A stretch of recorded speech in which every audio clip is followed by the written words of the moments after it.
Hello students, how are you. बेटा अज असी डिस्कस करन जा रहे हैं अ न्यू टेक्नीक, एक नवा method which is what we can call indirect method to measure the molecular size of a drop of oleic acid. Oleic acid basically एक इस तरह का लिक्विड है भी जिसकी जो मॉलिक्यूलर साइज़ है वो बहुत छोटा हुंदा है। बहुत छोटा तो मेरा भाव है it is to the tune of 10⁻⁻10 metre. हुण या तो इस तरह की थिकनेस नूं, इस तरह के साइज़ नूं असी मतलब किसी माइक्रोस्कोप की मदद के नाल हैल्प कर सकते हाँ, नेकड आई दे नाल डेफिनेटली नहीं कर सकते। तो अगर नहीं कर सकते so even if we don't have got kind of microscopes वगैरह तो असी उहदे लई एक इनडायरैक्ट मैथड जिहड़ा है वो अज सीखण की कोशिश करांगे। राइट, हुण बेटा किसी भी ड्रॉप का जो साइज़ नोट करना है, मॉलिक्यूलर साइज़, वो जो साइज़ होएगा that is equivalent to its diameter या उसकी हाइट के बराबर होएगा। हुण इस हाइट नू रिकॉर्ड करने के लिए सानू एक फंडामेंटल प्रिंसिपल जो है वो अपने दिमाग फिट करना है। देखो अगर मैं तुहानू दसां बई असी वॉल्यूम सानू पता होवे किसी भी ऑब्जेक्ट का, तो वॉल्यूम का फॉर्मूला हुंदा है एरिया मल्टीप्लाइड बाय हाइट, और तुसी इसनू थिकनेस भी कह सकते हो। तो जो हाइट है that could be calculated by this formula volume upon area.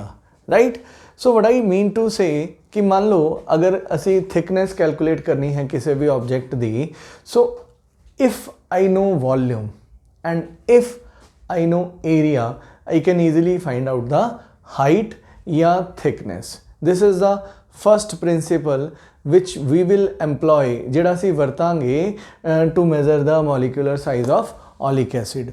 दूजा जिहड़ा प्रिंसिपल असी यूज़ करांगे उसनूं भी मैं तुहानूं ब्रीफ करदा।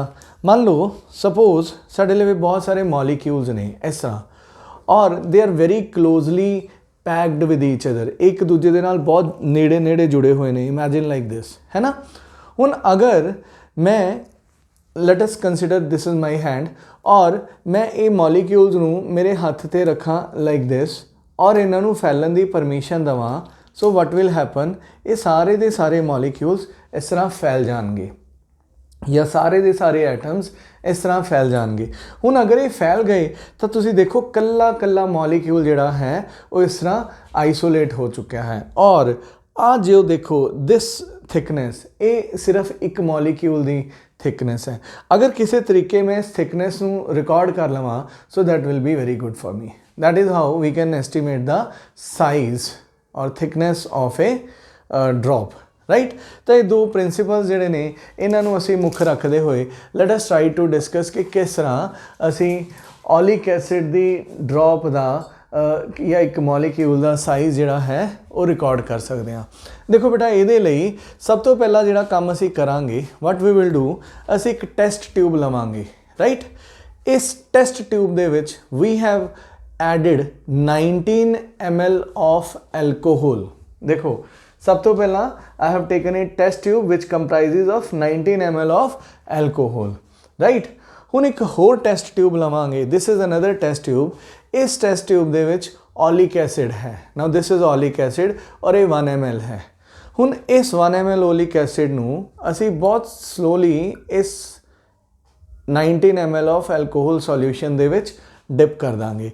सो नाउ यू सी इनू ये जो डिप किया डिजोल्व करता, सो दिस सॉल्यूशन जिहड़ा है ये 20 ml सॉल्यूशन बन गया। कितना सॉल्यूशन बन गया? 20 ml सॉल्यूशन। हुण बेटा ये वाला जो सॉल्यूशन बनया 20 ml सॉल्यूशन, इस दे विच 19 ml एल्कोहल है, ठीक है जी, और 1 ml ओलिक एसिड है। ठीक है, हुण इस सॉल्यूशन दे विच जो कॉन्सेंट्रेशन है ओलिक एसिड दी, जो ओलिक एसिड दी कॉन्सेंट्रेशन है वो है 1 पार्ट इन 20th पार्ट। मतलब इस सॉल्यूशन दे विच जो ओलिक एसिड दी कॉन्सेंट्रेशन है that is 1 part in 20th part. Right, हुण इस 20 ml सॉल्यूशन दे विचों फिर तो इस नवीं टेस्ट ट्यूब दे विच असी 1 ml सॉल्यूशन जिहड़ा है वो आइसोलेट कर लांगे लाइक दिस। ठीक है, हुण तुसी देखो ये 1 ml सॉल्यूशन है लाइक दिस 1 ml सॉल्यूशन, और इस सॉल्यूशन दे विच जो कॉन्सेंट्रेशन है ओलिक एसिड दी वो है बेटा 1 पार्ट इन 20th पार्ट। ठीक है मैम, राइट। हुण उस तो बाद बच्चों फिर असी एक होर नवी टेस्ट ट्यूब लवांगे which again contains 19 ml of alcohol. मतलब एक होर ट्यूब लैती भी जिहदे विच ये वाली ट्यूब इस तरह 19 ml एल्कोहल है। ठीक है जी, 19 ml एल्कोहल। हुण इस एल्कोहल दे विच फिर तो असी आ सॉल्यूशन डिप करांगे। हुण इस सॉल्यूशन दे विच ओलिक एसिड दी कंसनट्रेशन कितनी है 1 part in 20th part 1/20। Very right.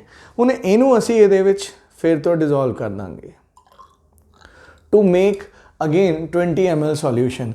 ये फिर तो साढ़े लवे 20 ml का सॉल्यूशन जिहड़ा है वो बन चुका है, right. Okay, now again this is a solution which we have got और ये 20 ml का सॉल्यूशन है बच्चों। ठीक है, हुण इस सॉल्यूशन दे विच अगर तुहानूं ये पूछा जाए भी what is the concentration of oleic acid, तो ओलिक एसिड की कॉन्सनट्रेशन कितनी है 1/20th part in 20 ml। 1/20th part in 20 ml, तो ये बनेगा 1/20 इंटू 20, दैट मीन्स 1/400। मतलब अगर इस सॉल्यूशन को असी ध्यान दे नाल देखिए तो ये विच ओलिक एसिड की कंसनट्रेशन कितनी है 1/400। 1/400। ठीक है, तो इस तरह सॉल्यूशन ले लिया। हुण असी की करना है, हुण इस सॉल्यूशन नूं आ तुसी देख रहे हो आ एक ट्यूब है जिहड़ी कैमिस्ट्री लैब दे विच नॉर्मली असी यूज़ करते हैं। This is what we call burette. Measurement दे लई इहनूं वरतिया जांदा है। Am I right ma'am? तो ब्यूरेट दे विच असी आ सॉल्यूशन जिहड़ा है इसनूं इस तरह डिप कर दांगे। ठीक है, और इत्थे इस टॉपर लग्या होया है तो सॉल्यूशन हाले नीचे नहीं आ सकता। वो उदों ही नीचे आएगा व्हेन वी विल विश, जदों असी चाहांगे। तो असी जिन्ना चाहांगे अपनी मर्जी दे नाल ये सॉल्यूशन इस पा देंगे। पर एक गल हुण सानूं पता चल चुकी है कि इस सॉल्यूशन दे विच जो ओलिक एसिड की कंसनट्रेशन है दैट इज़ 1/400 पार्ट। मतलब एक पार्ट दे विच 400वां हिस्सा जिहड़ा है, एक पार्ट का 400वां हिस्सा जिहड़ा है वो ओलिक एसिड है। ठीक है, तो इनू इस दे विच पा देंगे। और मैम प्लीज़ होल्ड करो। अच्छा, हुण ध्यान दे नाल देखना बच्चों, हुण असी इस टॉपर नू मतलब जो भी सॉल्यूशन है वो पाता और इस टॉपर नू ऑन करांगे, मतलब इनू खोलांगे तो इत्थों दी ड्रॉप्स निकलणगियां और सॉल्यूशन दी ड्रॉप्स आउणगियां। हुण जिन्नियां भी ड्रॉप्स आईयां वो ड्रॉप्स असी काउंट कर लैणियां ने। मान लो नंबर ऑफ ड्रॉप्स आईयां n, नंबर ऑफ ड्रॉप्स कितनी आईयां n। और थोड़ा जिहा हुण बच्चे मैथमेटिक्स ध्यान दे नाल तुसीं समझण दी कोशिश करियो। सपोज उरों दी एक ड्रॉप गिरी, let volume of one drop, volume of one drop ये है बेटा V सेंटीमीटर क्यूब है ना। ml च लेता होया सॉल्यूशन और 1 ml 1 सेंटीमीटर क्यूब के बराबर होंदा है। तो वॉल्यूम ऑफ एक ड्रॉप है V। सो मान लो मैंने उतों दी n ड्रॉप्स अलाउ कीतियां to fall in that beaker.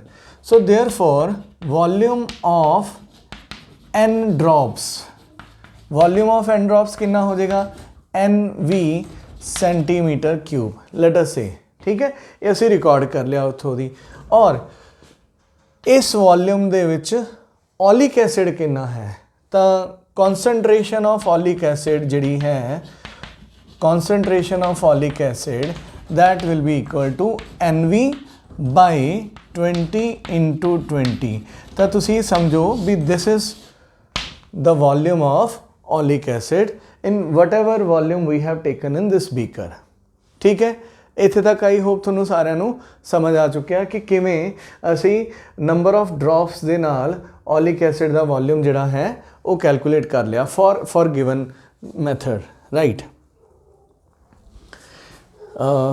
बेटा देखो पाउडर, हुण असी एक बहुत बड़ा ये बीकर लेना है, बीकर कह रहे हैं कंटेनर लेना है। इस कंटेनर दे विच असी पानी भर लिया काफ़ी सारा है ना। बड़ा इस करके लेता बिकॉज असी जिहड़े मॉलीक्यूल्स ने ना ओलिक एसिड दे उन्होंने फैलन की परमिशन देंगे, राइट। और इहदे विच मैं ये पाउडर जिहड़ा है वो इस तरह पोर करता, राइट। हुण ये पाउडर पता किहड़ा है? Now this is what we can call lycopodium powder. ये कॉमनली फिजिक्स या कैमिस्ट्री लैब च अवेलेबल हुंदा है तो सानू बड़ी आसानी दे नाल मिल जाएगा लाइकोपोडियम पाउडर। देखो लाइकोपोडियम पाउडर ते एल्कोहल इन्हां दोनों की एक खास गल है कि दे आर हाईली इनफ्लेमेबल, मतलब ये बहुत जल्दी रिएक्ट कर सकते हैं and when they come in contact with air so they produce kind of pop up sound, है ना, या मतलब एक तरह की ज्वलनशीलता जी पैदा करेंगे, राइट। हुण इस लाइकोपोडियम पाउडर दे विच जो इस बीकर दे विच असी सॉल्यूशन वर्कआउट कीता सीगा उस सॉल्यूशन नूं इहदे उपर इस तरह पोर कर दांगे लाइक दिस, ठीक है, इस तरह पा दांगे। हुण जिमें ही ये पाया देखो इहदे विच एल्कोहल भी सी और ओलिक एसिड भी see and you just keep this into the open air, तो होएगा कि क्योंकि एल्कोहल बहुत जल्दी इवैपोरेट हो सकता है सो इट विल गेट इवैपोरेटेड। तो जदों इवैपोरेट हो जाएगा तो जो टॉप सरफेस है, टॉप लेयर है लिक्विड दी, उससे सानू सिर्फ ओलिक एसिड दी जिहड़ियां ड्रॉप्स ने वही मिलणगियां, मतलब जो पाउडर है पाउडर दे उपर लाइकोपोडियम पाउडर दे उपर ओलिक एसिड दा जिहड़ा ड्रॉप्स ने वो अपना एक पैच जा बना लैणगियां, kind of this. Just hold this ma'am, मतलब तुसी देखो तुसी एक बीकर लेता है इस तरह या कंटेनर लेता और इहदे उपर इस तरह तुसी सॉल्यूशन पाता सीगा। हुण इस सॉल्यूशन दे विच जो एल्कोहल है वो तो इवैपोरेट हो जाएगी, पर जिहड़ा ओलिक एसिड दियां ड्रॉप सी वो अपना एक पर्टिकुलर पैच जां इस तरह छड़ देणगियां, ठीक है। उस तो बाद असीं की करांगे, आ बेटा लवांगे एक graph paper, this is a graph paper. हुण एक ग्राफ पेपर दे एक छोटे जे बॉक्स का साइज़ सानू पता है, दैट इज़ 1 मिलीमीटर स्क्वायर। हुण इस ग्राफ पेपर नू असीं की करना है, इस दे ऊपर इस तरह रखना है लाइक दिस, और एक ग्राफ पेपर ते जो ओलिक एसिड है वह एक पैच जा बन जाएगा इस तरह लाइक दिस, है ना। तो ये पैच बन गया, इनू उत्थे रख दो, थैंक यू वेरी मच। तो ये पैच जा इस तरह का बन जाएगा। हुण इस पैच दे विच तुसी देखो क्योंकि ये ग्राफ पेपर है तो ये इस तरह के बॉक्स बने होंगे, और आ जो एक बॉक्स है इसका साइज़ बेटा I have already conveyed you 1 millimetre square. तो असीं की करांगे, नंबर ऑफ बॉक्सिस काउंट कर लांगे जिन्ना ते वो ओलिक एसिड का पैच बनया है, ठीक है। वो नंबर ऑफ बॉक्सिस कैलकुलेट करके एक बॉक्स के एरिया दे नाल मल्टीप्लाई कर देंगे, so we will get the area of this patch. इस पैच का एरिया असीं कैलकुलेट कर लांगे। Fine, you have already calculated the volume of that patch. उस पैच का तुसी वॉल्यूम भी कैलकुलेट कर चुके हो और एरिया तुसी उरों दी कैलकुलेट कर लिया। अच्छा याद करो, सब तो पहला मैं तुहानूं दस्सिया सीगा कि अगर हाइट कैलकुलेट करनी है, थिकनेस कैलकुलेट करनी है, so what you need to know, you need to know volume and you need to know area. हुण वॉल्यूम कितना है बेटा, NV/20 × 20 और एरिया भी अगर तुसी कैलकुलेट कर लोगे तो तुसी हाइट या थिकनेस जिहड़ी है वो उस ड्रॉप दी किसी भी एक ड्रॉप दी कैलकुलेट कर सकते हो। तो इस तरह असी इनडायरैक्टली ओलिक एसिड दे मॉलिक्यूल दा साइज़ जो है वो कैलकुलेट कर सकते हैं। एक बारी फिर तो मैं थोड़ा ब्रीफ करदा, नरेट करदा कि साडे लई इस पूरे एक्सपेरीमेंट दे विच 2 फंडामेंटल फैक्ट्स ने जिहड़े याद रखने वाले ने। पहला कि असी की करांगे, अगर हाइट कैलकुलेट करनी है, so if we know volume, if we know area, volume divided by area will be equal to height and that is equal to thickness.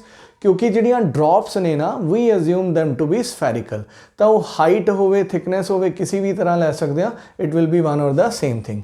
और दूसरी गल मतलब तुसी मॉलिक्यूल्स नूं अगर फैलन की परमिशन दोगे so they will spread out in such a way कि कल्ला कल्ला मॉलिक्यूल जिहड़ा है वो लाइन लगा के फैल जाएगा, है ना। तो बहुत बड़ा टैंक असी इस तरह का पानी का लै सकते हैं, एक कंटेनर लै सकते हैं भी जिहदे विच जदों असी कोई सॉल्यूशन डिप करांगे तो सारे दे सारे मॉलिक्यूल्स जिहड़े ने वो फैल जाएंगे, राइट।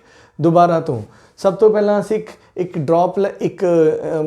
ਟਿਊਬ ਲੈਤੀ, ਉਸ ਟਿਊਬ ਦੇ ਵਿੱਚ 19 ml ਐਲਕੋਹਲ ਹੈ, ਉਸ 'ਚ 1 ml ਅਸੀਂ ਓਲਿਕ ਐਸਿਡ ਇਨਸਰਟ ਕੀਤਾ, 20 ml ਸੋਲਿਊਸ਼ਨ ਬਣਿਆ। ਉਸ 20 ml ਸੋਲਿਊਸ਼ਨ ਦੇ ਵਿੱਚ ਓਲਿਕ ਐਸਿਡ ਦੀ ਕੌਨਸਨਟ੍ਰੇਸ਼ਨ ਹੈ 1/20th ਪਾਰਟ। ਉਸ ਚੋਂ 1 ml ਫੇਰ ਲੈ ਕੇ ਫਿਰ 19 ml 'ਚ ਮਿਕਸ ਕਰਤਾ ਤਾਂ ਅਗੇਨ 20 ml ਸੋਲਿਊਸ਼ਨ ਬਣਿਆ। ਹੁਣ ਉਸ ਸੋਲਿਊਸ਼ਨ ਦੇ ਵਿੱਚ ਜੋ ਓਲਿਕ ਐਸਿਡ ਦੀ ਕਨਸਨਟ੍ਰੇਸ਼ਨ ਹੈ 1/20th in 20th ਪਾਰਟ ਹੈ ਨਾ, ਤਾਂ 1/400 ਹੋ ਗਈ ਕਨਸਨਟ੍ਰੇਸ਼ਨ ਓਲਿਕ ਐਸਿਡ ਦੀ।